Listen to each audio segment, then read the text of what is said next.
collectif comme jamais. Et on a... En question principale, je reconnais maintenant le député de Jean Talon. J'entendais le premier ministre répondre tout à l'heure à mes collègues. Il dit « Il nous l'avait pas dit que c'était rendu à 1,1 milliard, le scandale Saclic. » Ce qui est intéressant, c'est qu'il ne dit ce qu'il ne dit pas, ce qu'il ne dit plus, ce qu'il a dit pendant des mois, ce que tous les ministres ont répété.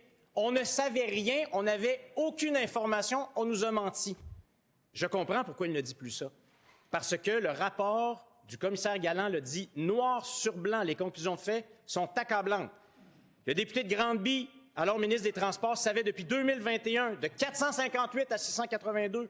En 2021, le député de la Pelletrie, ancien ministre de la cybersécurité, le savait aussi pour les dépassements. En 2022, le ministère des Finances le savait. En 2023, la nouvelle ministre des Transports le savait, avec l'ensemble de l'historique des dépenses. Et en 2023, le cabinet du premier ministre le savait. Est-ce que le gouvernement va enfin admettre la vérité qui est inscrite noir sur blanc dans le rapport du commissaire Galland? La réponse du ministre des Transports et de la Mobilité durable. Oui, Madame la Présidente, vous savez que j'estime beaucoup mon collègue de Jean Talon. C'est une vérité qu'on partage, j'espère, tous les deux. Et à la lecture du rapport, parce que je suis certain qu'il a été discipliné puis qu'il a lu le rapport, ça serait bien de convenir ensemble que c'est particulier ce qui s'est passé à la SAAC. Naturellement, on avait donné des coups de franche en 2014 à la SAAC en termes de reddition de comptes et de chiens de garde. Le Parti québécois devrait s'en souvenir, c'est eux qui avaient fait ça. Et ça a amené des conséquences qui sont aujourd'hui palpables et tangibles.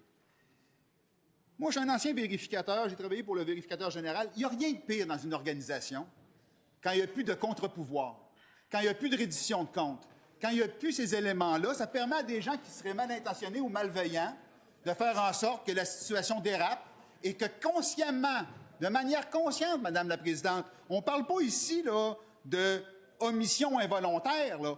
Consciemment, on donne de la fausse information aux parlementaires, à la gouvernance, dans un dossier comme celui-là. C'est là qu'on doit dire, ça n'a pas de maudit bon sens, on va agir comme gouvernement. Le Parti québécois y a contribué initialement. Travaillons ensemble pour corriger la situation. Première complémentaire.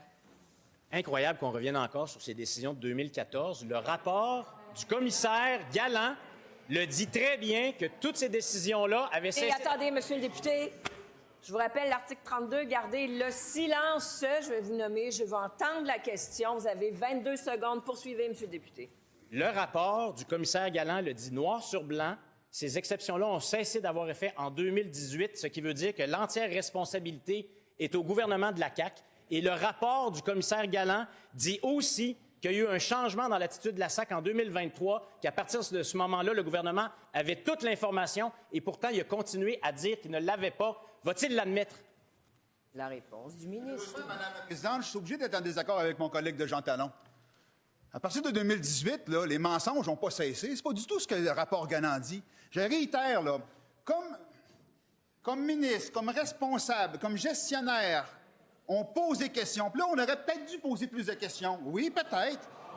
Mais je réitère, Madame la Présidente, ce que j'ai dit ce matin, puis je vais le redire certainement. Si je pose 10 questions, puis j'obtiens 10 mensonges, si je pose 100 questions, puis j'obtiens 100 mensonges, ça ne m'améliore pas. Quand de manière sciemment et de manière consciente, les dirigeants, sans contre-pouvoir, mentent, on ne peut rien y faire. Maintenant, on va agir, on va redonner des contre-pouvoirs adéquats. C'est ce qu'on a déjà fait. S'il vous plaît, j'aimerais entendre le collègue.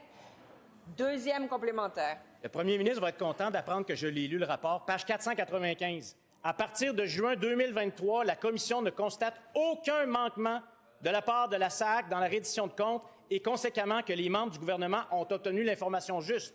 Page 496. Ce revirement dans l'attitude de la société d'État n'a pas empêché les membres du gouvernement d'affirmer que les dépassements de coûts leur ont été cachés.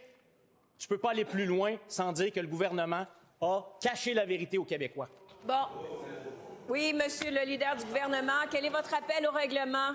Madame la Présidente, il faut être au lexique et en plus, il y a quelqu'un qui a voulu cacher quelque chose, c'est le PQ en assujettissant. Merci, Monsieur le leader du gouvernement. Monsieur le député de Jean Talon, ce terme est au lexique. Je vous demande de le retirer. Vous le retirez? Je retire. Merci. S'il vous plaît, on retrouve le silence.